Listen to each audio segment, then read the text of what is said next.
Hello, everyone, and welcome to episode 533. I'm your host, Easy, and I am joined by my co-host, a man who loves tea, Mason Clark, Hey, how you doing? and a man who loves microwaves, using them the correct way, Abe Stein. I don't really know how much I love microwaves. I feel like this is a bit. I definitely know if it's between me and Mason on who knows how to use them best. Because I just taught him to get a beverage button. Mason just leveled up. Mason's a microwave expert now. My Well, mug is we don't microwave start the show with always improving it anymore, so I don't think we need to talk much about Mason's microwave adventures here. But Well, we're not going to talk too much about microwaves today because we might talk about a little bit about burning, though, because we are talking standard. It is the standard check-in episode. These are the new style episodes that we just dive right into a given format. We're gonna dive right in right now because Abe, I think all three of us have been in the streets on this format getting ready for PPQ season, sorry, oh my gosh, that was like a flashback. RCG season. Abe, why not, I kind of want to round robin this one, and I want to start with you. Like, you have an opinion about like what this format's about? I actually, the first time in a while, I don't feel like I have a great grasp on specific rules of engagement or like what the format is truly about, except for that it is about snowballing your opponent. That's kind of my feeling on the games that I've played, is like it's about generating momentum. I don't know how you guys have felt in your games, but like the ability to just get to keep your game plan moving and to always be doing something, I think is really like the biggest thing that I've felt out of the format so far in my like blitz run through of it since I got back from Hawaii. And I don't know, it's been like really interesting to see how there are so many different takes on how to do that and how to best interact or advance a game plan while doing that. But it's like definitely a format about abundance more than it is about anything else. It's funny because you say that, and I agree, but I also don't think it's an action-based economy. Like, it is not taking an action can be part of your game in this format, and thus it is what you said, but not the simplest version of what you said. Does that make sense? Do I sound like a crazy person? Oh yeah, if you try to throw your cardboard at the table at random and just play as much of it as possible all the time, you're not gonna have a great time. Yeah, okay. Like there are cards that really matter and situations that really matter, and spending your cards correctly is really rewarding. But there's a lot going on in all of the games and a lot of opportunities to spend your cards, and because of how important it is to make sure you're lining things up well, I think it really just has lent itself to a format that, at least in my experiences so far, is really about making those decisions count where you can. Yeah. And maximize the times you get to have them. Yeah, I had a game this weekend where I played against a listener, and they were like, "Hey, like, why did you have 3 bolt waves in your hand at the end of that game?" I was like, "Well, I don't think there was a reason to cast bolt wave when I have prowess creatures and slick shot off and like all these things. It makes more sense for me to hold them, and like in a lot of these action-based economies that we would typically be talking about in these high level, high interaction, high volume formats, that wouldn't be the case. But I do think that what you said is correct, of like, regardless of what deck you're playing, like mana efficiency and then maximum card usage is like pretty important. I would say a lot of it is about creating an advantage of some sort, and snowballing very similar to what Abe is saying, but I think it's interesting. There's kind of 3 macro ways to do that, and then we have a couple decks that sort of sidestep this paradigm and like go around it. So the like Teamer Sanctum for All deck is a good example of that, where maybe the Smuggler's Surprise type decks that try to overwhelm you with a single burst. But I would say like Golgari Red and Mono White are all trying to do the same thing, just with different tools and in their own way. But at the core, they're all doing the exact same action. And I would say, for what it's worth, in this episode, Golgari and Dimir personally are like interchangeable. It is like black interactive decks with supporting cast. Yeah, I think Unholy Annex is really like the biggest, at least to me, the biggest illustrator of kind of this effect where, and like the dynamic of the format. If I had to like point to something that really calls to it, is if you haven't played much of like the Annex mirror matches, I think they're really interesting because in games where both players find and play an Annex, it suddenly becomes a game no longer about like grinding the opponent out as much as it is because you're just going to have so many cards. It's about snowballing your Annex better. Like, it's about having like your cards line up and suddenly being able to use your mana better than your opponent's using their mana because you're no longer at all worried about running out of ways to spend your mana. And I think that's like been a big change maybe not a big change, but like a pretty gradual shift.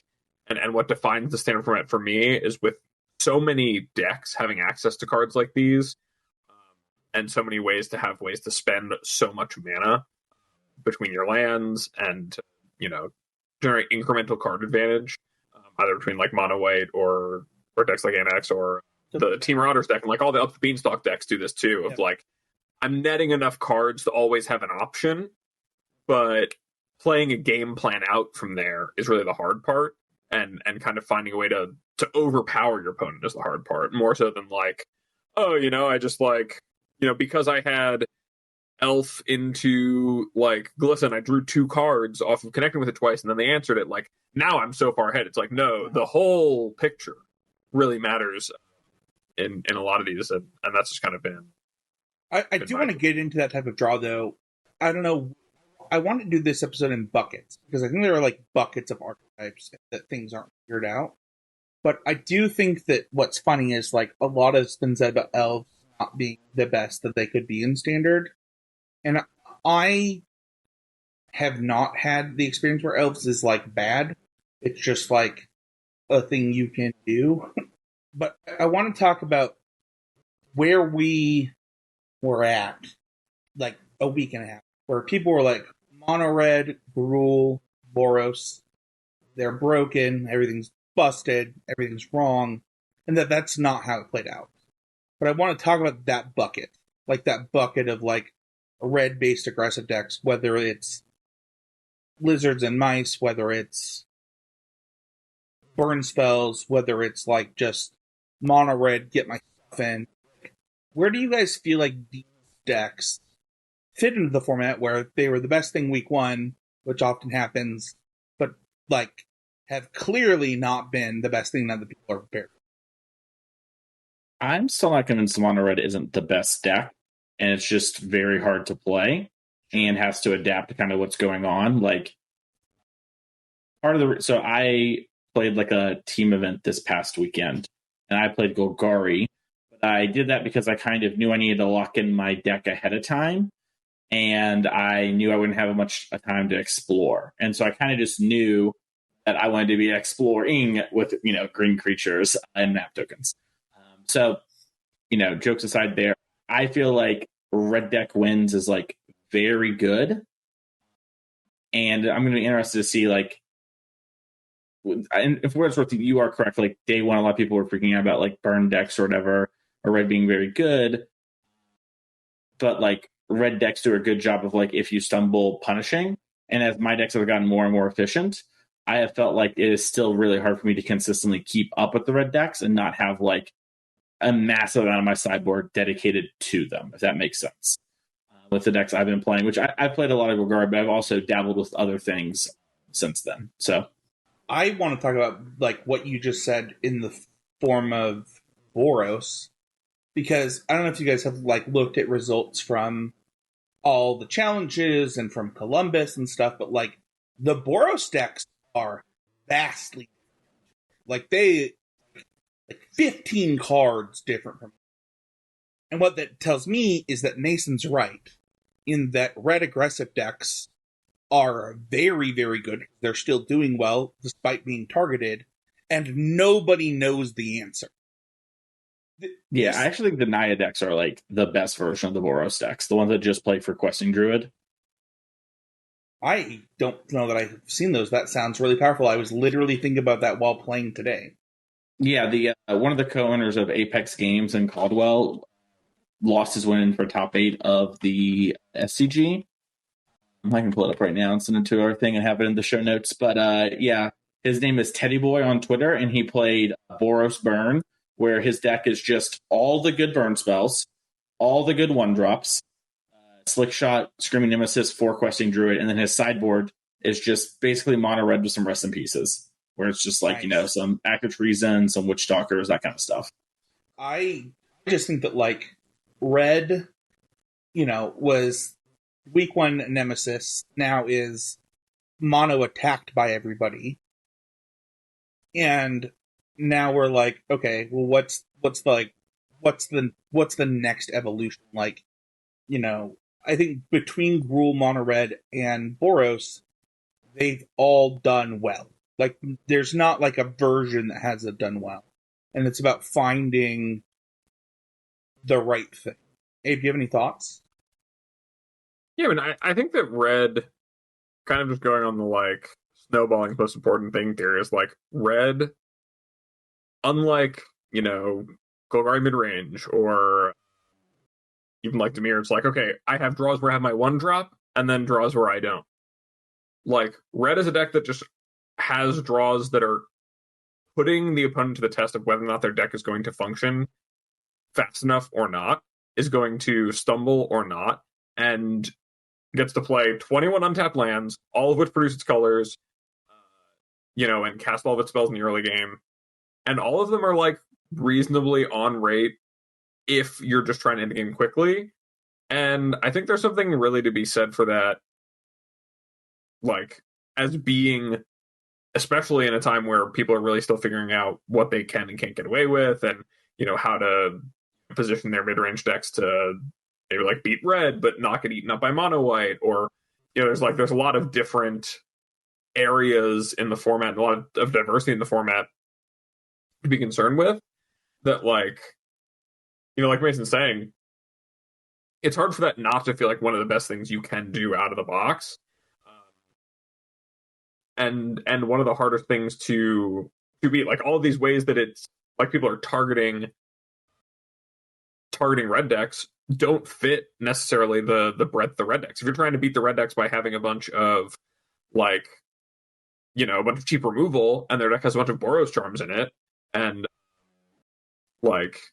Fugitives is a way to refill their hands, then it doesn't really matter that you have a bunch of cut downs and -2/-2 spells or whatever, because they're just going to bolt wave you 2 times and Boros Charm you, and that's half your life total, and their 1-drop got the rest of it done, or they'll play that Urbrest Forge and run away with the game. They have a lot of options in terms of presenting threats, and they almost always require an immediate answer, because the reach that the red decks have access to right now is stronger than it's been in years. So I don't know. I think that there's obviously it's not the only deck winning, and oftentimes it doesn't perform nearly as well as you'd expect a best deck in the format too, but I would definitely say that it has a lot more staying power than a lot of other times in the format, where you'll see a red deck show up and be the week one menace, and then 2-3 weeks from now it's just nothing. No. So where people are playing these decks with Elspeth Smites and Lay Down Arms and Get Lost and Enduring, and right, and they're really trying to grind the game out in a way that would be very good against the red deck, and the deck still puts up numbers, even though that's one of the best decks in the format. So I played a match today with Boros where I was creature heavy on the draw, and my opponent played 8 removal spells in the first 6. And I was like, all right, well, if you're that dedicated, okay. Well, I think it really says a lot about the format in general that you can do that, right? We don't have a control deck where removal spells are truly bad. Mono white Caretaker's Talent is sort of the one that is the closest to doing that. And even then, when some of your kill spells are things like Annoyance Affliction, like I leave those in versus them because getting the Enduring Innocences do matter. Beza is like a pretty big body, like having a go for the throat, in game one, like it's not so bad. And people are stocking up too because against the red decks, like Abe was saying, they have a lot of reach or whatever, but you do also need to be able to stop the slick shot. You need to be able to hit the Screaming Nemesis, especially if you're playing things like Golgari or Dimir, where like you have these bigger bodies that actually end up being liabilities sometimes against mono red. Screaming Nemesis just doesn't care that I built up, and actually likes that I built up like a big Sitzel the Nameless City or like a Preacher, right? Like that interaction is pretty favorable for them. And I think it's just really interesting to sort of look at that and see kind of how it goes and evolves, because I also think there's an interesting thing of like, we're talking about one of the things with these mono red decks is we sort of know most of the main deck playable cards already. There's kind of a baseline rate, right? Like it has to be sort of only this good. And like I would argue one of the few things that's probably still up in contention is like where the new Searing Blaze variant should be. The deal X amount of damage to something and you can gift your opponent a card, deal 3 to their face. I think it's 2 to the creature and 3 to them. Deal 2, 3 to them, yeah, and that card's like very strong, and like we're kind of already down to like we kind of know what the main deck cards are. We have to figure out the sideboard and start adapting. That's really interesting. And like once again, I still think the red decks are, in my money, one of the best, if not the best deck in the format. But we're seeing Golgari and Dimir and these other decks, like even Gruul to an extent, having to figure out all of their options, and they have so many, and little changes make a world of difference. So for example, I have a couple of extra Scavenging Ooze in my main deck compared to people like Mick Winsauce on MTGO. This means like when I hit the late game against something like red, I actually have more cards that matter than like these other Golgari decks do. So my experience has been like I can kind of grind them out a little bit, and then my Scooze buys me that extra draw step and a half and is like a big threat, right? But a bunch of people aren't doing that. So we're seeing like a lot of weird like matchup information from people because everyone can build their other decks so differently, and we have so many cards available to us, and we're just scratching the surface on like what can Golgari and Dimir and these other color combinations do in response to this. They're just very wide open archetypes. Yeah, I think that one of the things that's really interesting about this bucket is I think that there is the demon versions of both Golgari and Domain, and then there are the non-demon versions of these decks. And what's so funny is, like, we've mentioned Unholy Annex, but, like, is there merit to the non-Unholy Annex versions of these decks at this point? Yeah, it kind of just matters the fights you want to pick, right? Like, I've been playing a lot of Unholy Annex because I have found Archery into the Dross to be one of the better ways to really clock people. And I have taken a really aggressive approach with my Golgari deck. So Unholy Annex kind of lets me lean into that while being sort of a backup plan in the grindier matchups. So like right now, I really like it, but I can see like plenty of reasons not to do that kind of stuff. And even to, maybe trim down some of your threes and become like, a bit heavier on some more top end cards, right? Like there's a lot of different ways you can take, all of these shells. So I agree with your.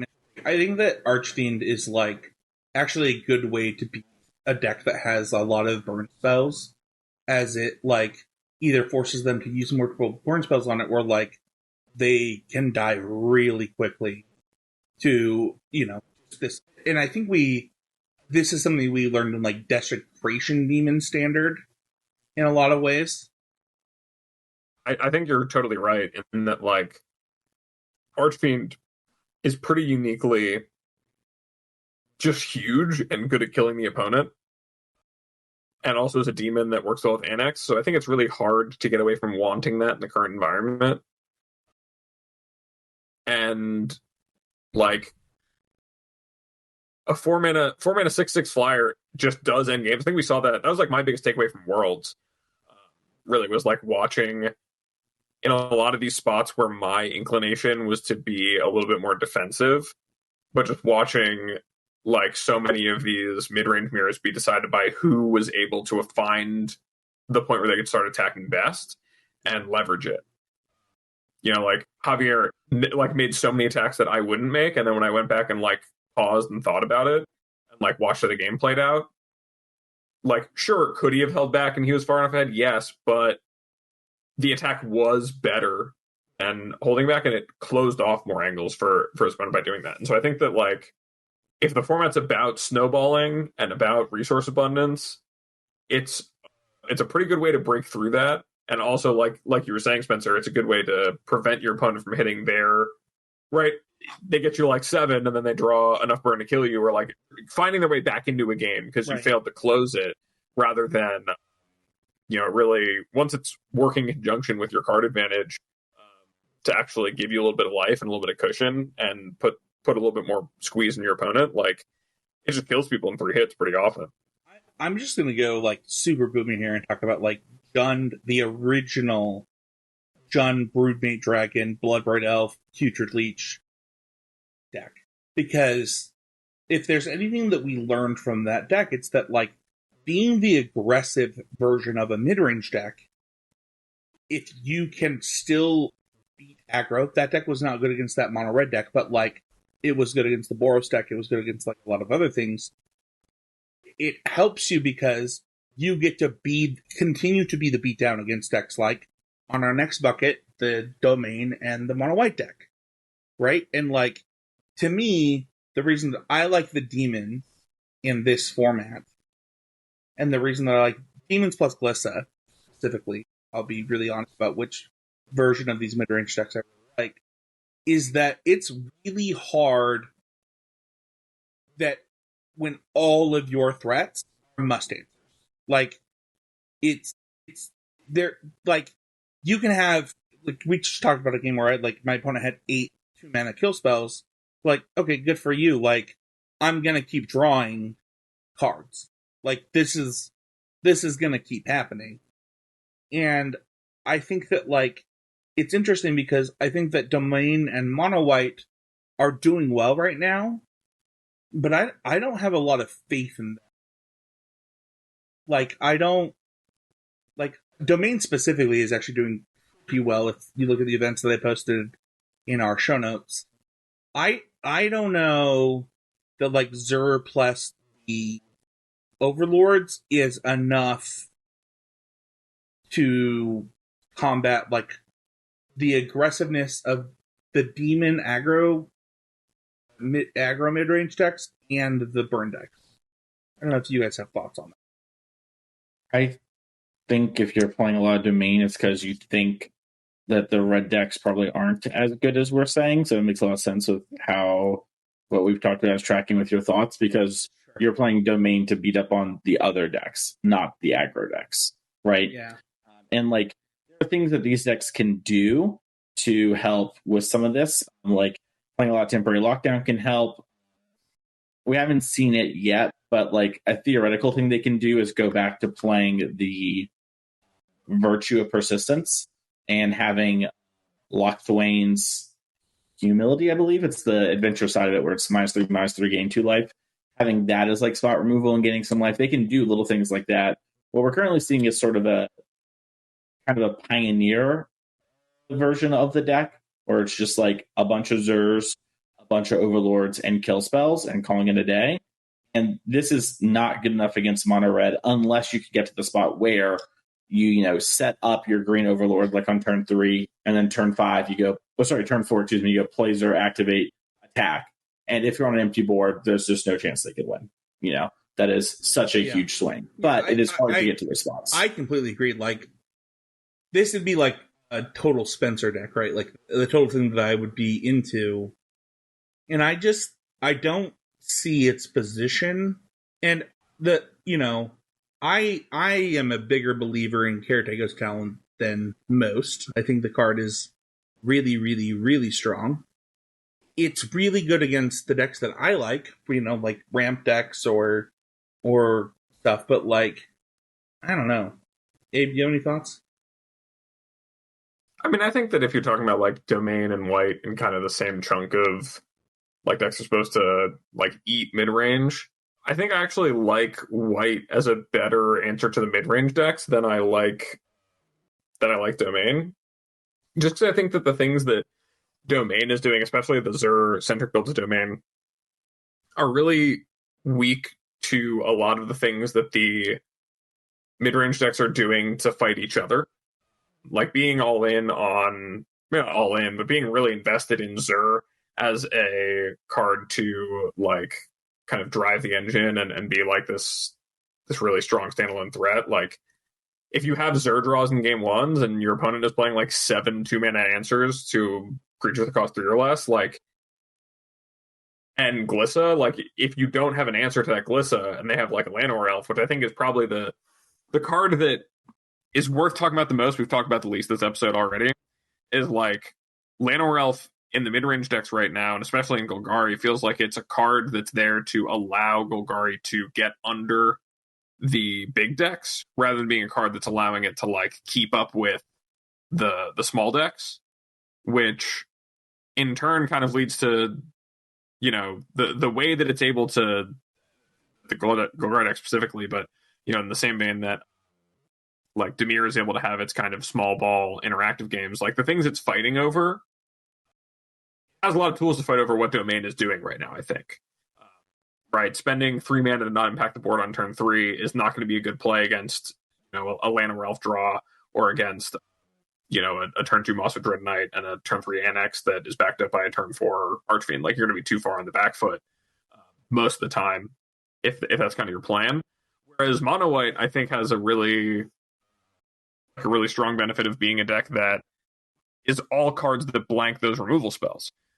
You know, like the best card in the deck, or like really the most driving card in the deck, I think, in my mind, is Fountain Port, as it plays really well in all the synergies of what's going on, allows the mono white deck to like never really run out of things to do with its mana, and, you know, take advantage of every resource it gets access to. But like that's how it really grinds you out, is it doesn't matter about how good your 1-for-1s are, in the same way that I think Domain is a bit reliant on, is saying like, oh, you know, I'm going to have all these powerful, you know, I'm gonna have these overlords and pull ahead that way and have some efficient answers along the way. It's like actually kind of closer to a bigger Golgari or bigger Dimir deck when you look at the construction of it than like something like Mono White, which I think is really the closest thing we have to a like do nothing control deck that just waits for you to actually run out of things to do. I mean, I've seen many Mono White matches against like Annex decks go to the point of just saying, yeah, I'll just answer all of your demons,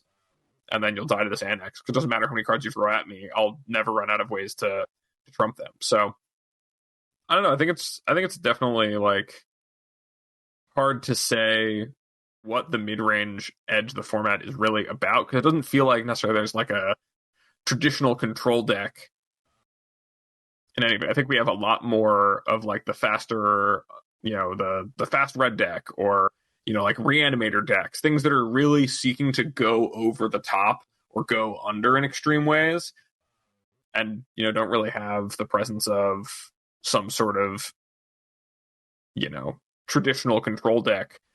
By the looks of it, we kind of have these like various spectrums of mid-range decks. I don't know how you guys feel about that, but it kind of feels hard to say how a mid-range deck is supposed to approach, you know, getting, you know, beating the top end of the format if that's not changing the way that it does business, right? It's like it's kind of all shades of gray in the mid-range spectrum. I think that's why like the demon stuff is so good, though, is that like because of Annex, like you get to grind in a way that you wouldn't normally get to, and then also you are aggressively slanted to just turn things sideways. And it's another reason, you mentioned it already, but like why I think Glissa is so well positioned, because it's good against both of the decks trying to, like, it is uniquely positioned to just attack every turn.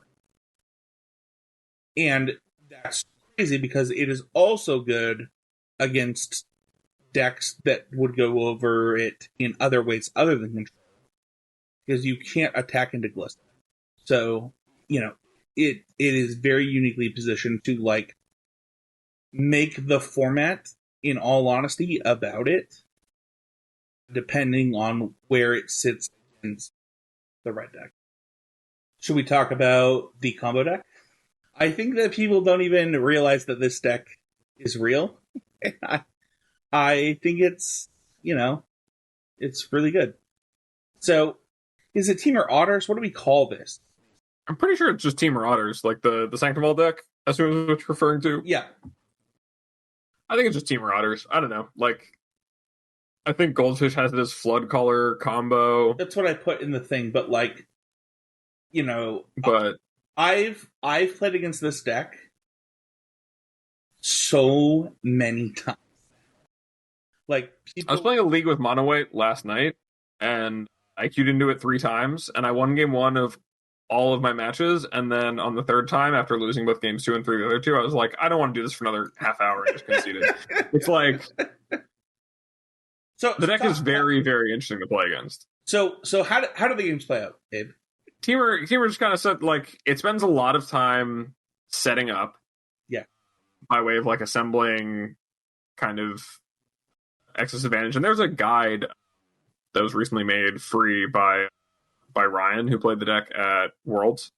That is posted in our Discord for the Patreon, as well as retweeted by, I believe, both our podcasts and myself. Yeah, you can definitely find it on Blue Sky. If you honestly just search, like, Team Marauders guide, I'm sure it'll come up online. But, yeah, right, its end game is to assemble Enduring Vitality with Valley Flood Caller and a few creatures, a Song of Totentans, to make a bunch of rat tokens, then kind of like combo off with This Town Ain't Big Enough, looping like Storm Chaser's talent and buying it back and like triggering everything all over again. And that's like kind of how it goes most of the time. As someone who has played the Mono White versus this matchup a lot very recently, I mean, they just kind of can sit around until they can very reliably combo you. And while in game 1, they have a few dead cards, like the draws don't normally produce that. Once they have, like, they're a negate or 2 away from like completely brutalizing you. But I think it's part of like the strength of the deck. I think that when it comes to beating these decks that are really based around having more inevitability than the like most popular mid-range decks in the form of like these demons decks, it is one of many, I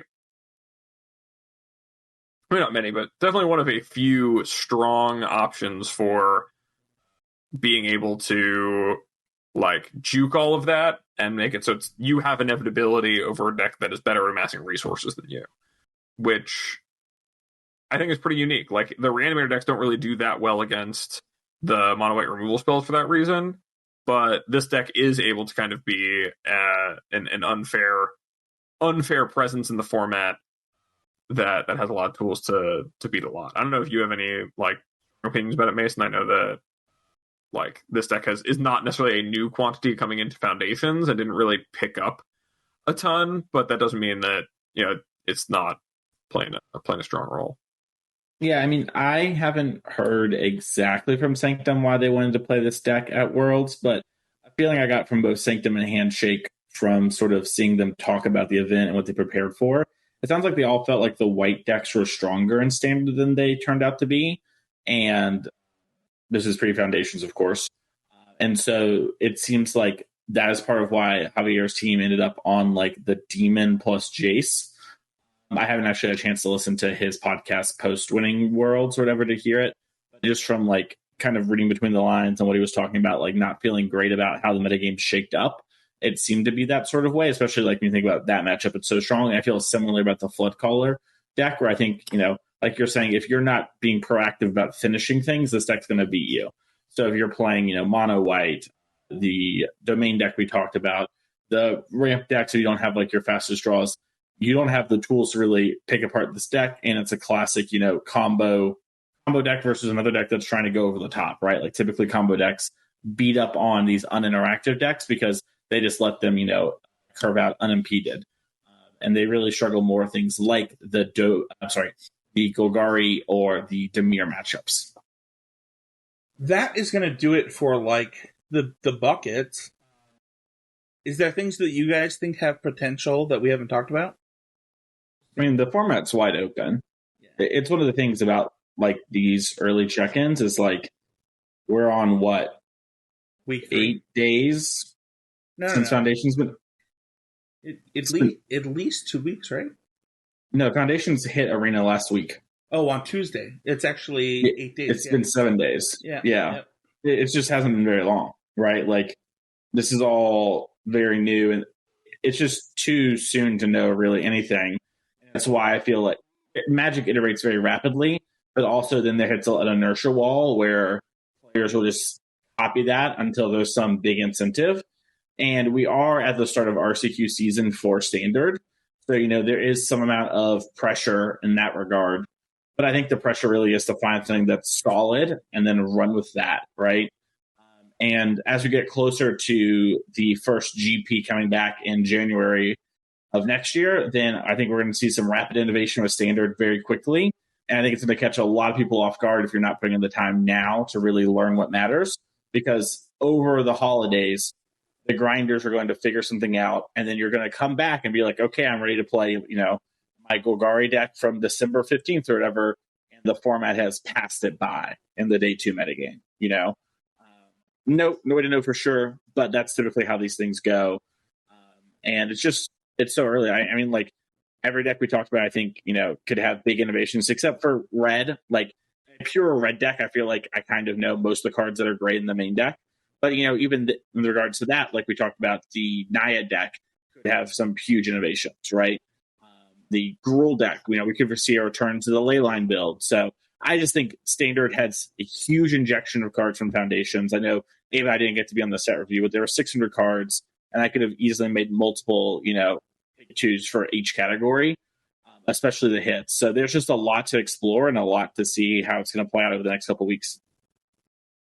Yeah, I mean, the number one thing I've heard from, like, people who I'm also talking to about Standard and, like, seeing their work, even, shout outs to Matt Doombich, who was in top 4 of the challenge that actually happened last night with his, iterating on green-black. And he was like, we were just talking between rounds, and he was like, yeah, wait, that card's in Foundations? There are still cards people, are figuring out are even legal. It has, to what you're saying, Mason, only been 7 days, and, it's a lot to work with, and there's a lot of powerful stuff that hasn't been, had any time put into it, and, even more powerful stuff to come as you get a better shape of what the metagames look like. So it's a really exciting time for Standard, but also, I wouldn't be surprised if we're talking about Standard again in a month, and, half these decks have fallen off or coalesced into, saying, one or two things, and there's 2 or 3 other decks we weren't even talking about and thinking about today that are at the forefront of everyone's mind. They're like, oh, I can't believe we weren't playing this, or, it's just how these things go. I think that, of those, I think that the demon, the Doomsday Demon build as a way to combat mono white, which currently I think today looks like it's one of the best positioned decks, if not the best positioned deck in the format. I wouldn't be surprised to see those things that people did at Worlds to target a metagame they thought would be overrun by Caretaker's Talent decks. Those start to pick up steam and be good in a world where those decks are starting to be good again. Or if there's, some of the tier 2 decks or some of the rogue decks from, the last year and a half that, I know, Spencer, you've played a lot of the ramp decks and like them a lot. And I even think they're, pretty cool stuff, the combo ramp decks with Terror of the Peaks and stuff. There's whole unexplored swaths of really powerful cards in the format like that could change everything if someone finds a way to break it. So, yeah, I'll just go into it because you mentioned it, but I have now tried, I was turtling around with Turtle Ramp the last Standard season, but I got more serious. And I do actually think that Llanowar Elves fits really well into the combo version of Surprise in a way that it does not fit the others, just due to the curve and happening and stuff like that. It was so funny. I posted my screenshot of my Standard metagame 7-0, and I had multiple 6-1s, and my 7-0, I posted my 7-0, and people were like, oh, what is the Gruul deck that you're playing? I was like, this was with Boris Burn. It was not with Gruul. But I did have multiple 6-1s with different versions of Golgar, or with the ramp that you're talking about, the Terror of the Peaks version. And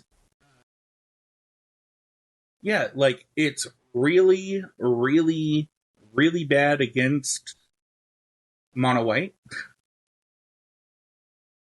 And I don't think there's a real fix for it. So I wouldn't even try. But if mono white is not good, I do think it's a really good deck.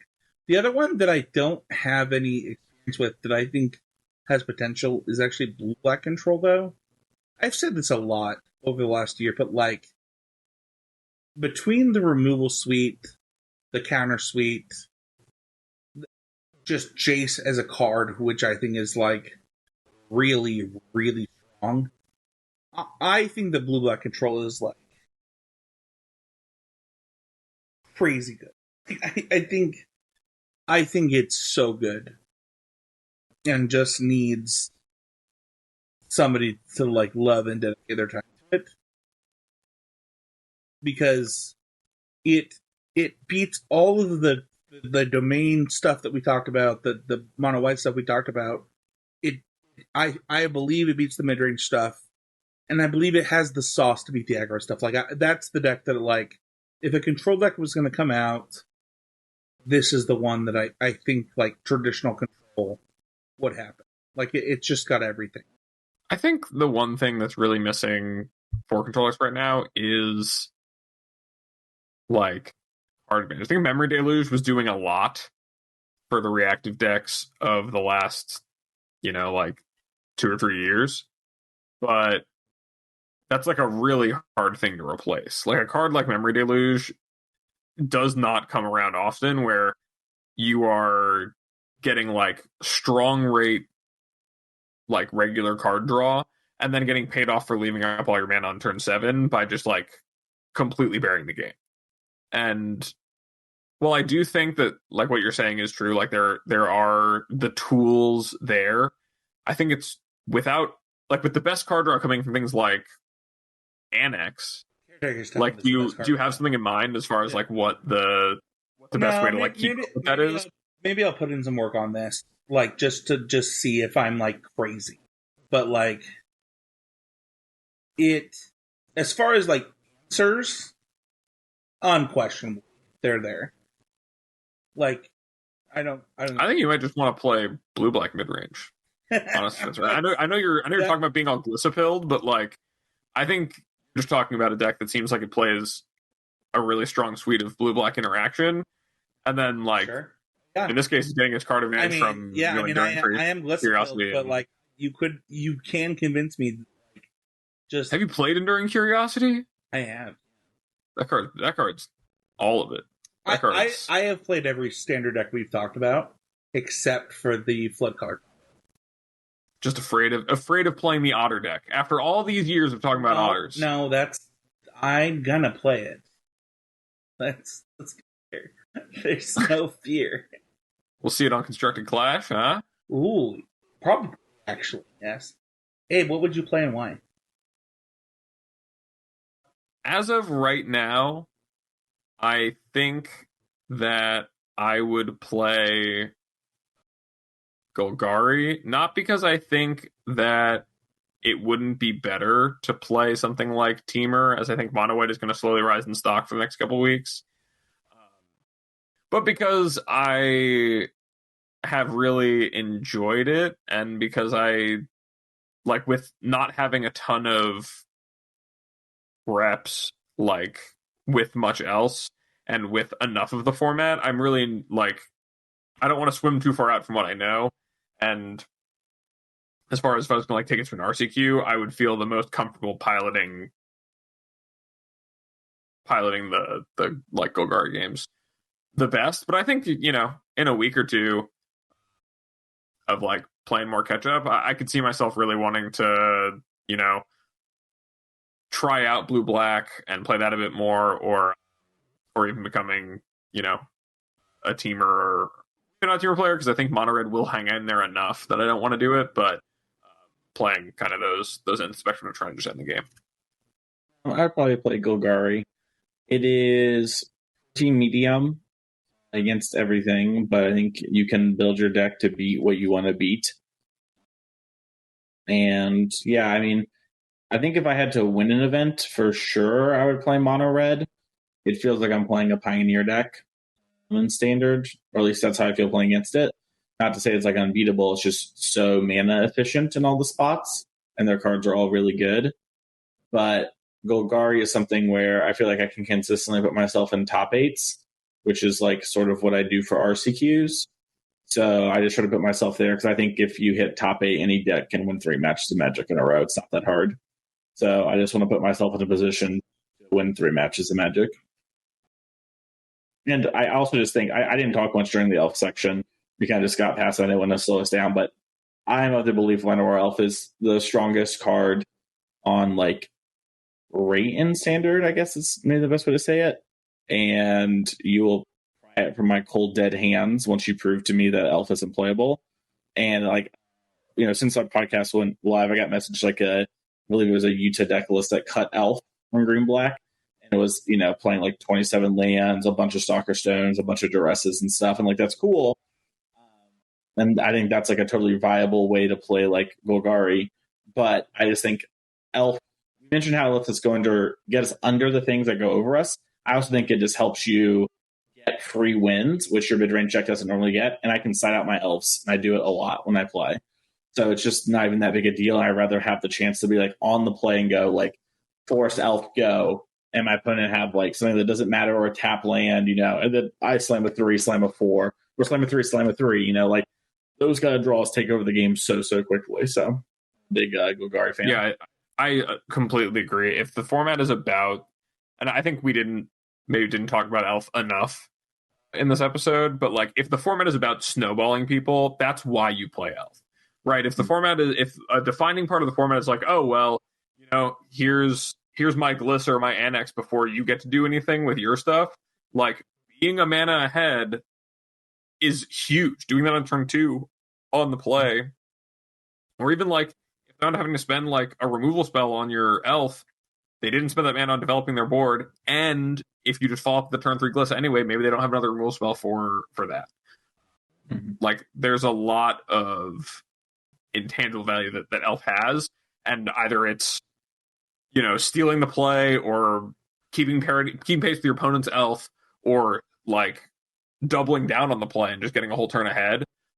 Like all of those I think are like some of the most powerful things you can do in Standard, because mana advantage is so hard to come by, especially when you're able to back it up with like threats. It's the one thing you can't really break parity on easily in Standard most of the time, but mana is very big, especially in decks like Golgari. So yeah, and I really want to explore the other Elf decks. Like you mentioned, we didn't get to talk Elf that much, but I think there is probably like both a Selesnya and a Gruul Elf deck.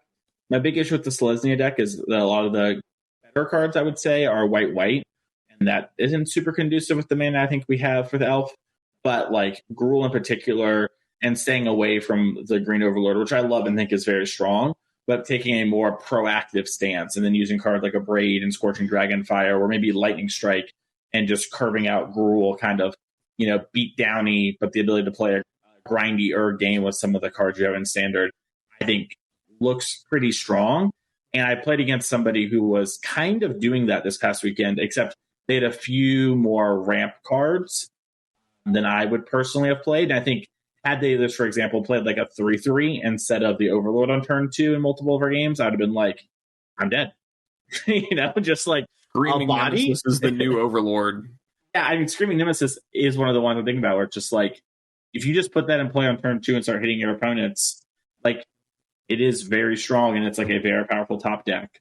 And you can play these grindier games. You lose things like the Unholy Annex that we talked about, but you gain other tools, and I think it is not clear to me that it, like, you know, a case of the Crimson Pulse, I believe that's his name, is not like a comparable enough if you're aggressively slanted deck. So I want to try those, and Green is the one that confuses me the most on how to build it, or like what I'm supposed to my payoff to be, but it is something I want to explore, as well as Mono Green. I feel like no one's tried just putting big green creatures into play as a thing, and that's not normally the best thing to be doing, but when it's been good or monitoring with a light splash, it has been a deck that's won GPs in the past. We saw last time Elf was in Standard, the Ronus decks, where like it was Still Leaf Champion and stuff like that. You would get out ahead early, have some splash color for the Duress for Spell Pierce, and close the game. I think that's something that could be explored too. So, since we're you. I think you guys stole like a lot of my thunder here. Like these two, I would also be on an Elf Glissa deck to start. I am pretty high on the prize deck after Elf. I have a list. Patreon if you want to see it. But like Mason, I think that there is room for like I just the fact that people are like, oh, there's so many 1-mana removal spells, like Elf is not good. I don't subscribe to that notion. Like I think that if you are a deck that has good and efficient cards, Elf just fits into those really well, and thus will contribute to whatever game plan you have. So for me, right now, it is Golgari, and then for everything you guys said, number 2 is Surprise. That is going to do it, unless anybody has some final thoughts for Standard. Oh, I did realize we spent the whole time without talking about the Oculus deck. I did know that. I could see the Oculus deck maybe doing something in like a couple weeks, especially if White gets better. I think that's another deck that like has the ability to play cards that can under things. But unless you're a real Oculus truther, I'd say it's pretty safe to not be like, now's not the time to be like, Oculus pilled, everyone do it. Let's all make big eyeballs. Like, no, you don't have to be that guy. I don't think that deck is like broken or anything. But it's definitely worth it. It was not on my list. It's got a pretty cool place in the metagame too. I think that it's doing something different and tempo-y and similarly efficient. But I just remembered it while we were talking about Elf, and I felt like it was worth bringing. Yeah, but I think it has a really uphill battle right now with cards like Scoos and Ghost Factum. That game being pretty popular in the format. I think Scoos to a lesser extent, but I expect that one to tick up as the weeks go on. At least as a sideboard option. But I do think you're right that like there could be a weekend where, those cards dip and then this card spikes up because it is doing some pretty powerful stuff. So that is going to do it. If you want to join the Patreon, go to patreon.com/. Every week on the show, we shout out our newest patrons and we talk about Patreon questions. This week is from Chase. He says, what is the worst card you've won a tournament with? I'm going to go first on this one, guys, because mine is real bad. I won multiple FNM level and above, like GPT, with Viral Drake, Blue-Black Infect. It was not good. I Can you tell people what a GPT is? It's a Grand Prix trial where you win buys for a Grand Prix. Funnily enough, I'm sure that I actually had the buys at multiple of the GPTs that I won. Yeah, so this card is a 1/4 flyer with Infect that you can pay 4 to proliferate, and that is all it does. Well, for no mana, that sounds pretty strong. No, I said 4 mana. I didn't hear that part, my bad. I thought you said 4 mana. It's a 4 mana, 1 flyer with Infect that you can pay 4 mana to proliferate. It's real bad, Mason. It's not. It's easily the worst card I want to try. Yeah. I'll go next while Abe double checks his. And I won a PPTQ, which if you are from the newer age, imagine it's just an RCQ. They are essentially the same thing. I won essentially an RCQ with 4 Inescapable Blaze in my main deck. Inescapable Blaze is 4 red for a instant that says deal 6 damage to any target of your choice. This spell cannot be countered. Teferi, Hero of Dominaria, was very big in Standard at that point. I was playing an Izzet control deck. And so it was a card that could theoretically go face, and I could, do the last points of damage or whatever. Where in theory, I have 24 points burn, but in practice, it was there to kill Teferi 5 and Golgari Vraska Queen, which were both popular cards at the time. So that's what I did. It was sort of, some main deck tech, and it was great. And, I never played that deck again, but by God, did I win. Aiden, what about you? I'm trying to remember. I'm doing that right now on Star City's database, but I know that some of my RCQs with Hammer, I don't remember if I played anything truly terrible in some of my winning Hammer deck lists. I know I played some stuff that was weird, but I don't think I played anything truly terrible. It might just be, man, you know what? It's gotta be. It's one of the it's Battle of the Bridge. That has to be the worst card I ever won a tournament with. That card is so bad, and I have played it in so many decks. I want to be clear. I've played this card like upwards of like 7 or 8 times in tournaments, and every time I bring it in, and it's just me tapping all of my lands to gain 2 life. Like it is just playing all in for the worst rate removal spell of all time. It is a huge trap. Never, I don't care how many artifacts in your deck, never, ever register that thing with the intent of making anything cheaper. And that was from the Luris Red-Black Pioneer deck that I played and the team event locally. It was like a team that we won. That's a good aim. And then Luris got banned. So Luris can really absolve a lot of sins. I think Implement of Combustion was also in that deck. I think that's also up there. That card's pretty stains. Would not recommend people. That's pretty bad. It is. It's not very good. I won the Paula. Is the Paula worse than Escapable Blades? I don't think so. The Paula is not worse than Escape. Paula was like a part of the Red White Vehicles deck before bans. Yeah, that's fair. Like when you put that thing in Smuggler's Copter, it's like pretty good. Smuggler's Copter though. Pretty good, they say. That sounds like. Well, I just don't think I don't think I ever played a Smuggler Copters deck because I don't think I played before it got banned. Like I was playing, but I didn't play an event. I was gonna say you definitely played that terrible that terrible deck that Trey liked. I think that deck was good. That was easy. No, that deck was so bad. I easily honorable mention for me also could be like Orzhov Guildgate. We all played. What is the RAM of that deck? Nyx Ram? Yeah, Nyx Ram was we all played that. We all have to have won something with that card. I never registered Nyx Ram. I missed me with that. I definitely did. I definitely did win with one too. I at least won like something with that card. The reason I think of Orzhov Guildgate, which I guess also had Nyx Ram, was I played a game day where first place was a box and then everything else was prize based on attendance. And so it was like a 12-person game day where I played the finals out, no splits, for a box versus 6 packs. And I remember drawing the Orzhov Guildgate and thinking I was going to lose to Mono White. And then, because that was my 3rd land.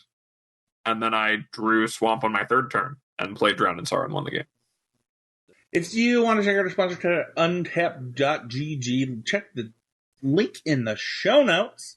It does help out the show. Everybody that signs up, we get a little bit of kickback. It really means a lot. And also, they are the best deck tracker on the web here for Arena. And then also check out the Swag Store. Check it out. And then always, one of this podcast is still improving. So to end the show, we always want to talk about what we have done to improve lately. I'm going to go first this week. And I have, while I have played a lot of Magic, I've done a lot of looking at other types of competitive gaming. One of the greatest speedruns, or the most competitive speedruns in all of gaming, is Mario 64, for those who don't know. And the person that owns for the first time in history, one person owns every single Mario speedrun. They did their 70-star run just this week. I watched it. I also watched the history of 16 star, which is the most popular one. After they got the 120 star, it looked. I mean, for those who don't know anything about Mario, I might sound like a crazy person, but I always find it really interesting to learn what you can from another competitive. And I have never tried running. I don't. I've I've tried to do a 16 star run because it's cool and like it's something that you can try. But I think it's so interesting that this person got so good at this video game that came out when I was like 9 years old that they own every record, and it is not likely that they will be broken anytime soon. I obviously watch every Smash tournament, but learning from other games and learning, like, what does this person do? Like, what do their streams look like? What do their practice look like? What do they do, and how do they manage the stress? Because, you're like, okay, I'm going to go do this run that if I get it, I own every world record for this video game, is a high amount of pressure for any individual. And I just found it so interesting.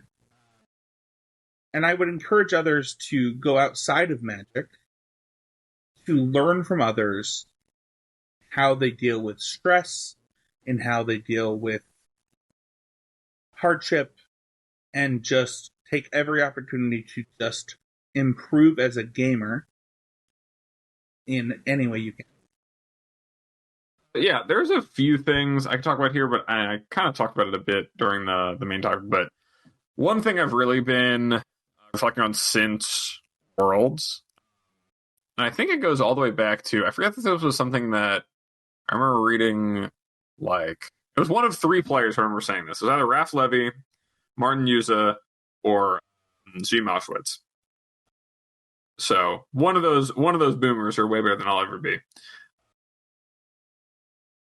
But it's about like how we all kind of have a tendency in ourselves to either lean, like, in terms of our play styles, like more conservatively or more aggressively. And like, if you ask yourself your baseline, like, what play should I take or what line should I take, your intuition will give you a line that is, either trends towards being a little bit too conservative or a little bit more too aggressive.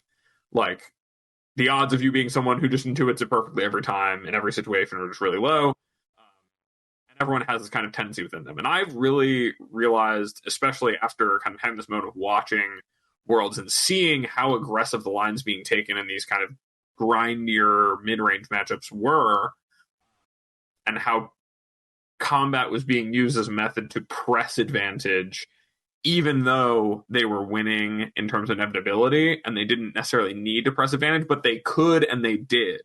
And that wasn't something that when I was watching the games I was thinking about doing. I've really been trying to ask myself, like, in the same way that when I remember reading this quote like 5 or 10 years ago, maybe like around 10 or 15 years ago now, maybe not the full 15, but a long time ago, of like, you should understand which way you lean so that you can identify what your baseline is and then move like 2 steps away from that, or like just a nudge in the other direction to correct for it.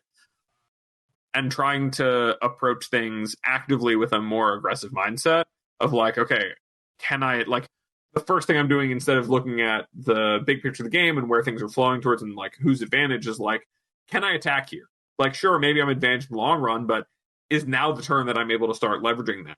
And I can start pressing my opponent, because that's what's going to turn into me playing even better than I've been playing before and capitalizing on more of these advantages that I might not have, and winning more games in the margins than I might be losing to making, like, macro tactical errors around my biases. So that's what I've been up to, especially in just navigating my first foray into the standard format in quite a bit. And also, knowing that there's not really a better time to work on the fundamentals than before the standard season. That honestly, like, I don't even know what a world with foundations is going to look like. There are going to be so many decks, I think, that are playable and have enough cards that certain archetypes are going to be really important. And I just want to focus on playing the best I can to evaluate, where those things are and how good they are in quality. I do think that standard is like one of the more well-positioned formats to like press your advantage, other than limited. Like, it is like the opportunity to be like, I'm gonna press this thing, and I really love that. Yeah, so my always a great moment comes this week from some stuff that's been going on in life.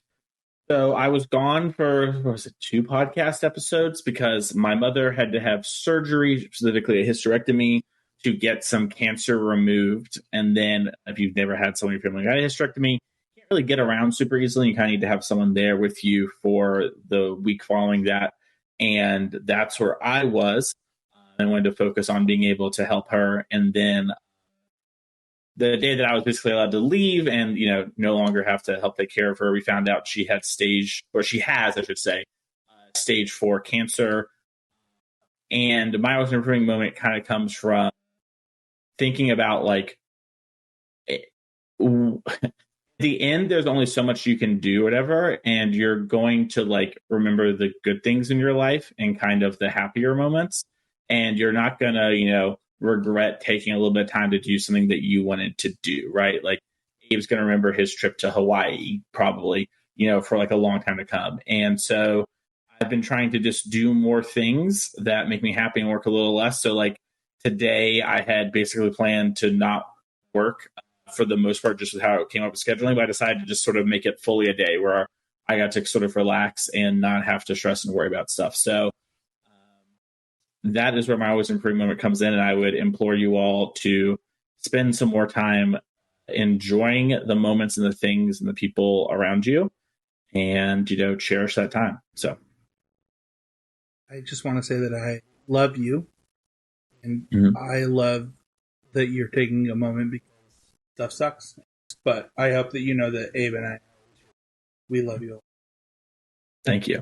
I have to say, while I was saying that, someone responded on Twitter with a big 4 gift to me as I was saying stage 4 cancer. And I do have to admit, that is just funny.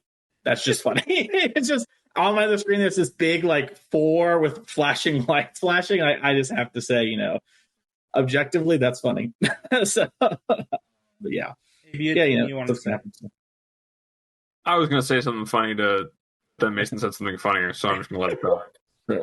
You don't need to like, comment, and subscribe to cherish the good things in life here on the podcast, here on Constructive Criticism. Like spending an hour, your moment of zen, just listening to us talk about Magic. You don't need to like, comment, and subscribe to enforce that satisfaction and do what matters to you. But please do. You do need to send Mason gifts of the number 4, though. Yeah.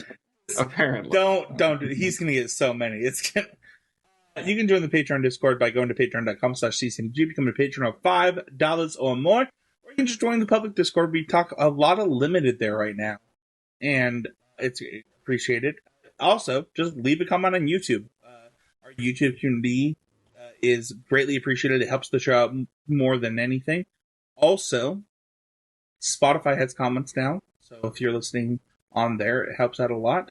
And then if you want to follow us on Blue Sky or X, it's just at CCMTG. Where can people find you, Abe? People can find me over at Blue Sky. Handle is More Nothings. Same handle as on X, but I've kind of just locked down that account, and I don't know that I'll really be doing anything with it at the start of next year as far as like intending to post anything there actively. But I do have about a month and a half to go left on posting a song every day. So I do want to finish that so I can be done. But then that'll all be on Blue Sky. You gotta finish that. It's the best. Mason? You can find me on Twitter at Mason E. Clark. On Blue Sky, I think it's just Mason E. Clark still. I think I got the name. I made it's Mason Clark. It's the same profile picture. You'll find me there. I have no intentions of stop using Twitter, but I know some people no longer want to use it. So I have both available, whichever one's better for you. When you reach out to me for coaching, you can use either of those platforms or reach out to me via email, masoneclark@gmail.com. I do have some openings right now, and going into the GP in Atlanta at the start of next year is a really good time to sort of start now. I always have people reach out sort of a week or two before the event. I always do the most I can help you with in those spots. But if you're really wanting to work on something that is more than just your deck, which is what I prefer to work on anyways, you're going to want to reach out sooner than later so we can get that on the books. And you can find me on twitch.tv/TheAmazingClark. Spencer, where can people find you? Yeah, you can find me on X at He's a Game, me on Blue Sky at Spencer15H, as well as everywhere else at Spencer15H. And I'm opening up coaching again after December 2nd. So if you want something after December 2nd, happy to work with you. I really like focusing on fundamentals as well as team coaching. Those are the things that I really enjoy coaching on. So just reach out to me at spencerhouse.com or on any of those platforms. Thank you, everybody, so much for listening. Thank you so much to Abe and Mason. I had a blast being. Yeah, we talked about quitting behind your back, but then we're like, nah, it's too fun. Don't We'll do stay. That gives me crazy. Don't do that. But also, I love you guys. We'll see y'all next week with a brand new episode of